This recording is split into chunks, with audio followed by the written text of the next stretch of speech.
Latinos Out Loud podcast. Latinos. Yeah, that's what this is. Latinos Out Loud. Yo, yo, yo, yo, yo, LOLeros, what's good in the hood? What hood are we in right now? Elias, Lower East Side, representing right now. It's your girl, Rachel La Loca. This is Latinos Out Loud bonus. Yo, it's a bonus episode dropping today, a very special day. Put your lighters up. It's 420, that's right. Happy 420, everybody. Woo, woo. Get your white owls, get your Dutch masters, get everything you need to sit back, relax, light up, and listen. And if you don't smoke, that's okay too. Just listen to this because it's all about entrepreneurship and spirit and just doing things and fulfilling your dreams. I am here with such a special guest. This is a really exciting location to be at, by the way. Usually I'm in studio, but when we're on location, I always love to absorb the vibe, and I'm certainly absorbing here, catching some contact too. But we are here at Con Bod and the Con Bod dispensary in LES, and I am joined by founder Coss Marte. What's up, Coss? What's up? Nah, thank you for having me. I appreciate the opportunity here. Thank you for doing this. Thank you for taking time for Latinos Out Loud. Oh, thank you. LOL if you like acronyms. Yeah. I really want to dig deep into this because there's probably I could feel the history in this place. Yeah. And I love the decor, you guys. Like Con Bod. I walked in through a jail cell. The first time I've ever done that. And hopefully the last. I hope they don't find out what I did last summer. But this is so exciting to be here with your baby. This is a big baby. Yeah, no, it's been a lot. I mean, Con Bod's been running for now 11 years. Wow. And we were originally across the street, actually 3 blocks away where I used to sell weed at in the same corner. And then now we, at this corner, selling weed. Still selling weed. Yeah, we're back at it. But different. Yeah. Now, yeah, like, legal. I'm paying taxes. It's crazy. Wow. Okay, we got to start back, way back. Yeah. Okay, so you served some time. Mm-hmm. What did you serve time for? Selling weed. So I went in multiple times. I went in at 13, 15, 16, 17, 19, 22 a couple times, 23 for my long bid. So total, I have probably about almost a dozen arrests in my record. And you did these bids for Bud? Bud and then Coke for the last one too. Thank you for being so honest, by the way. You know, these interviews, I kind of knew this was going to be this kind of interview. Yeah. And I love that you're an open Bud book right now because I want to dig deep. I want to find out, I really want to hear your story because I read a little something, and shout out to Ramel, who's also told me a little bit about you, but I think there's more to be told. I think you have some stories here. Yeah, so go on. So you did these bids, and while you were inside, you had this vision of becoming an entrepreneur. Yeah. No, it was 2012, and that's when I ended up in solitary confinement, and I was about to be released in about a couple months when I went into prison for the last time. I was sentenced to 7 years. I ended up doing a total of 4 years, but I was about to be released in 2012, and I got into altercation with an officer that led me into solitary confinement, 24-hour lockdown. It was a messed up situation, and it was actually for weed.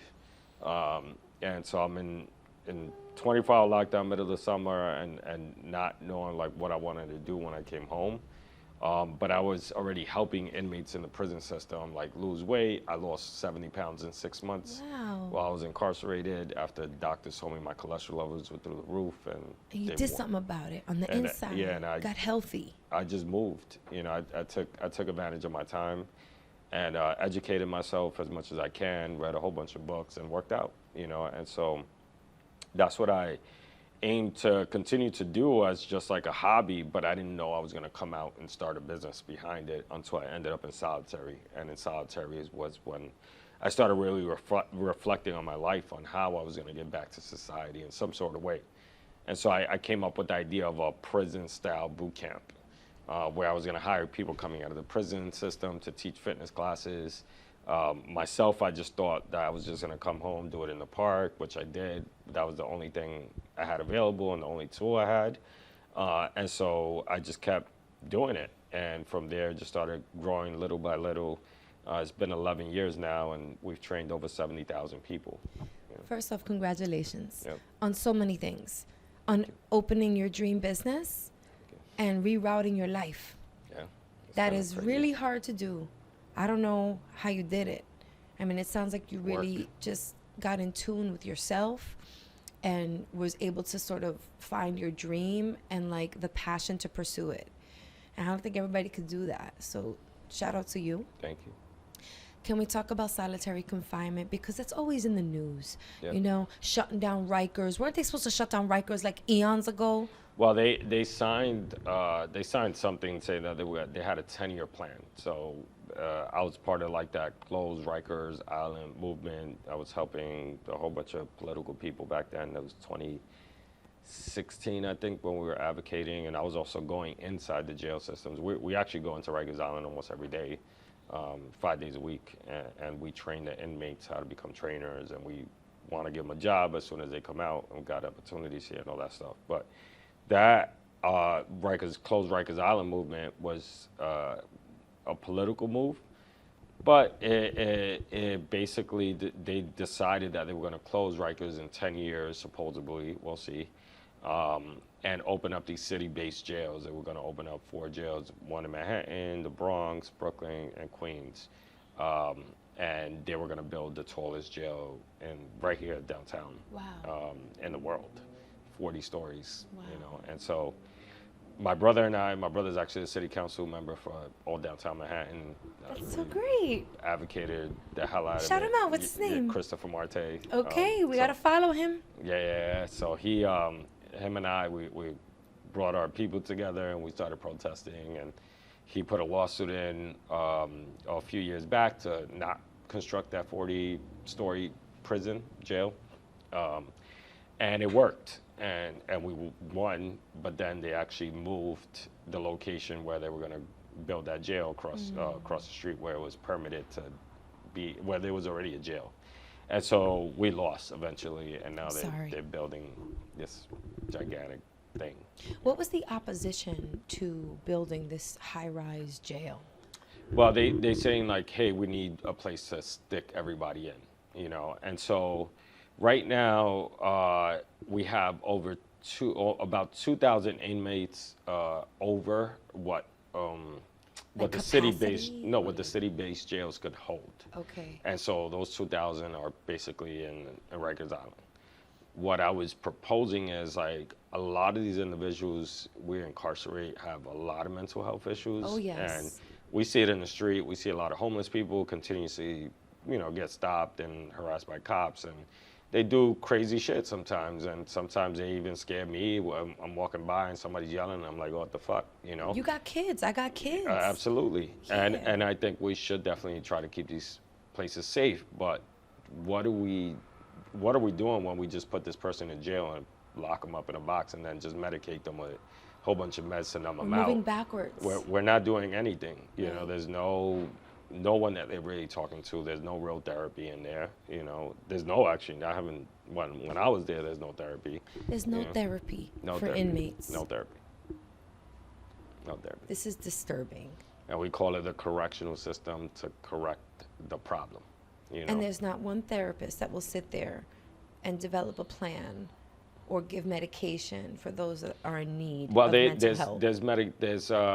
they do like a psychiatry evaluation in the beginning. If anybody's been using meds in the past, they look up medical records and stuff like that. And people do take meds, but sometimes people get diagnosed just because they fill out, hey, whatever in their form, and they just get hit with like Seroquel or some crazy shit like that, and they just numb them out. What I really wanted to propose was like, all right, let's build, instead of building 4 huge, gigantic jails, and it's a $9 billion project, why can't we just build mental health hospitals? We got 1 mental health hospital, but we're gonna build mad jails. Right. It just doesn't make any sense. 20% of the inmates right now sitting in New York City have real severe mental health issues. This is so sad. Yeah. But what can we, LOLeros, myself, what can we do to change that? We're not city councilmen, or women. We don't have this voice that you have through Con Bod and Con Bod. What can we do? I think just make people aware. I think that's the biggest thing is like information, and nobody really knows this is happening. No. You know, nobody. This was like a hot topic maybe like 6 years ago about closing Rikers Island and all that stuff. But right now, like people just came off of the pandemic. They're trying to, get back to normalization. They see this so-called rise in crime, which is not really the fact, but we do see a lot of mental health issues that Every day. every day. I'm seeing that right down the block. These homeless people tell me like, hey, I'm smoking K2 because I can't take medication, and I'm self-medicating, And All this train crime, all these, like, that's mental health. Like, these aren't just like bad guys. Like, this isn't the wild, wild west with cowboys. Like, there ain't enough room in this town for the both of us. Like, Yeah. these are people with mental health ailments. I've been to Rikers once to visit somebody. I'll never forget that, like, day in my life. It was so disturbing. I mean, I went to third base with a female corrections officer. I didn't really want to go to third base, but she put fingers in places that I was like, whoa, whoa, whoa, shorty. Whoa, whoa. And I remember I was online waiting to get in. I heard all this screaming, loud screaming. And I was like, where is that coming from? And this girl behind me, she's like, oh, that's the box. And I'm like, what's the box? Like, that's solitary confinement. That's where they throw them in there and just shut the lights and leave them there all day. No, they don't shut the lights. They keep the lights on. Oh, gosh. And so, yeah, that's even worse. I thought she said like, they shut the lights. Well, they in movies and back then, like when we think about solitary confinement, we see these movies of like a hole and there's no light, and they just like the only light you get is when they open up the slot so they could feed you. Okay. And that was the fact back in the day. Oh, so she was telling me the in story from the archaic- movies. yeah, Okay, tell me the archaic real age. story, please. What is it like I mean, down there? It's a 9x6 cell. You're locked down. Most people are locked down 23 hours a day, and they have 1 hour a rec, rec is like a cage outside, which you're just getting air and you're still locked in basically. It drives you crazy, especially when you go in, for the first few days until you start really normalizing and start really settling in on what you need to do to get your mind right, And so the way I got my mind right, every time I went to solitary, it was just like, I'm gonna start basically a routine. I would wake up, work out, I would write letters, I would take a bird bath because you only get a couple showers a week. So a bird bath is like you have this small little sink in your cell on top of your toilet. You got a washcloth with soap, and you're just there, and just killing time, reading as many books as you can. And that's it. Then you sleeping. You're trying to sleep as much as you can so I'll you never can escape reality. I can't delete those screams of anguish and pain that I was listening to as I was waiting on that security line.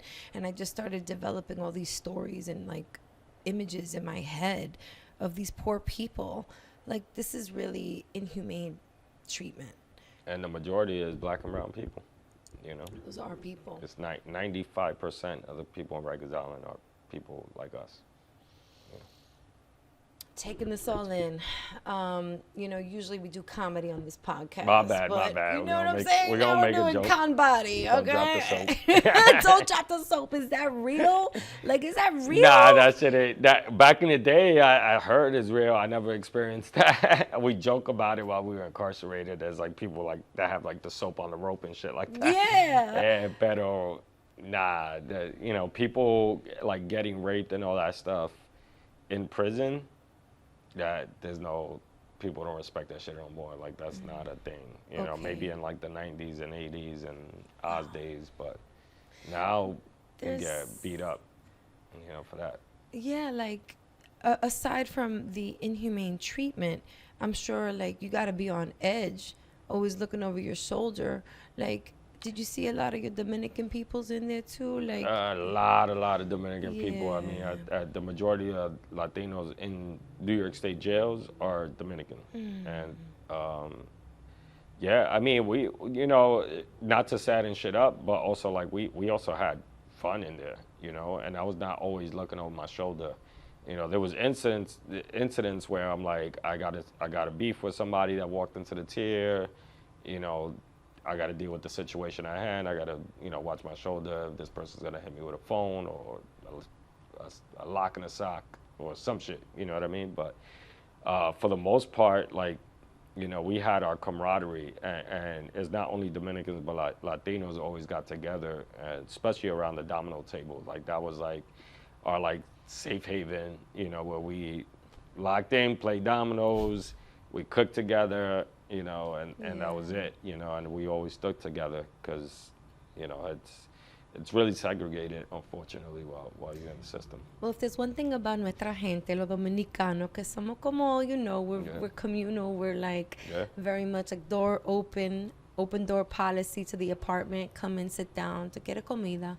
Hay bizcocho dominicano, you know what I mean? Un cafecito, un mangú, lo que sea.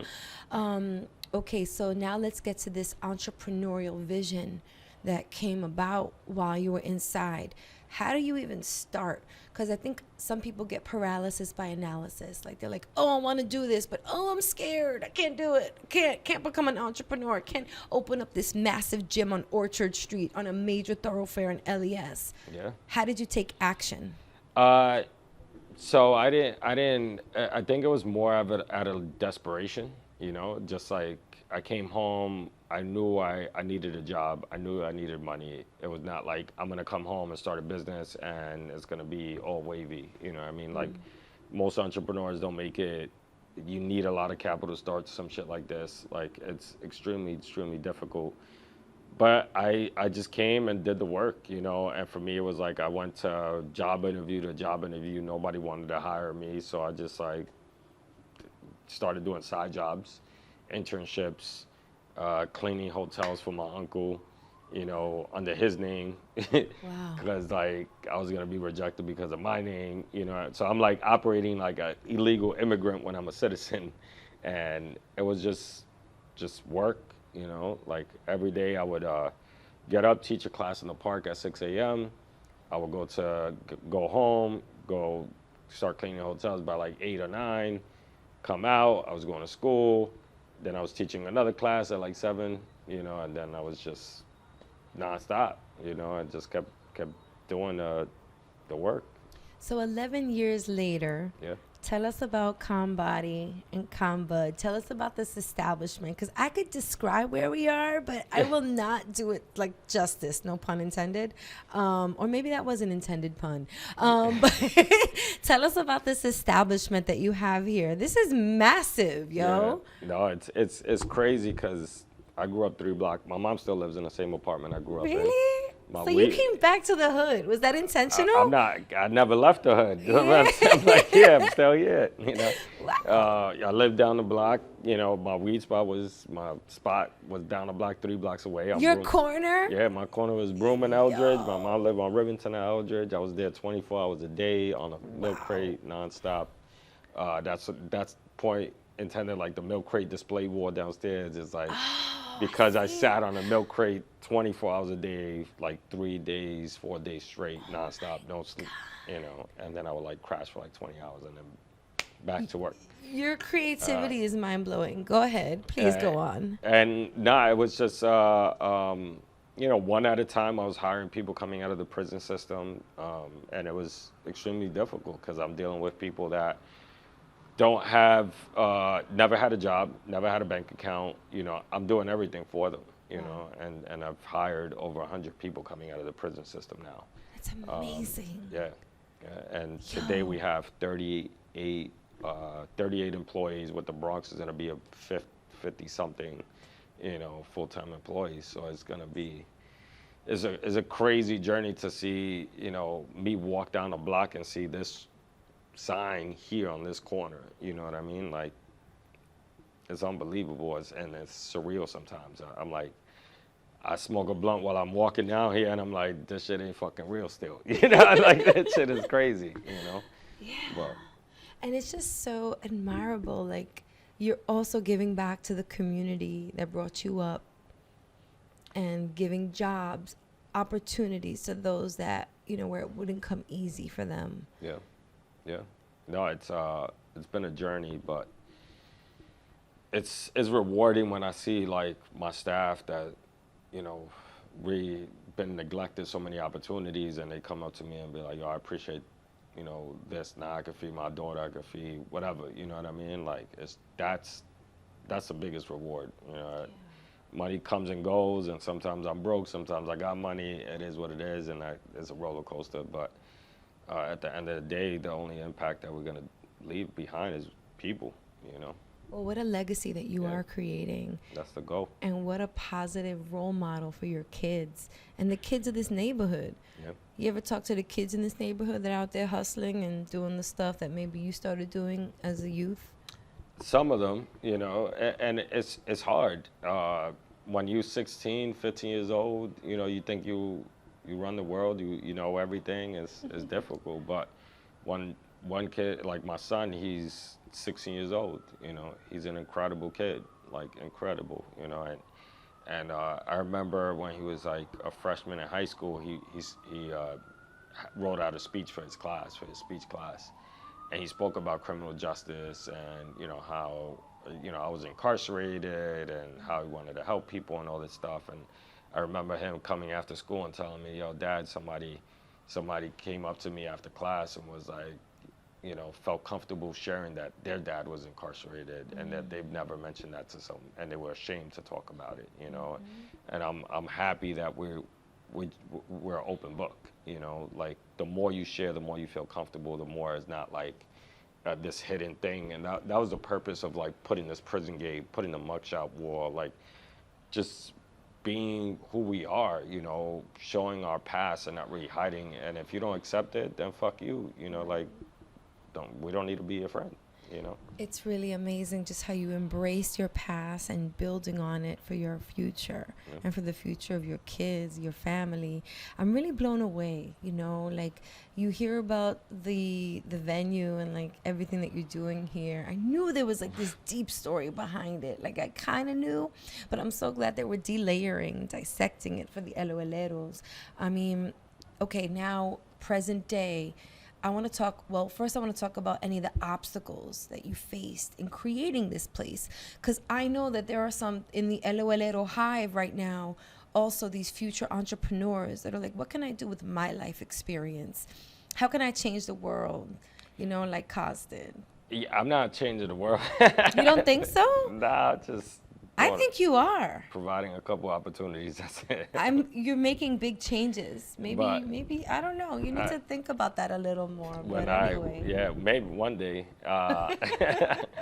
But yeah, no, I mean, anybody that wants to like start their own thing, I just feel like take the leap. You know, it could start off as a hobby. Don't just be like, I'm gonna quit my job and start this shit right away. You know, you need some type of income to survive and see if you could, like, you know, take that leap afterwards. You know, it's gonna take some time, but you know, don't hide anything that you have a good idea, because a lot of people are like, oh, I got a great idea, but I ain't sharing it because somebody's gonna steal this shit. And it's like, no, put that shit out there, because the more you put it out there, the more you're gonna know if it's likable by people, you know. And then people will help. Yeah. Because they'll see your vision and be like, I'm right behind you. And your family and friends are going to be your number one, you know, they're going to be your number one supporters. They're going to be like, nah, that shit is whack, you know. And so it's the best, like I went to Brown University to speak at the MBA class, and this kid had an incredible idea with some technology stuff and all that stuff. And I'm like,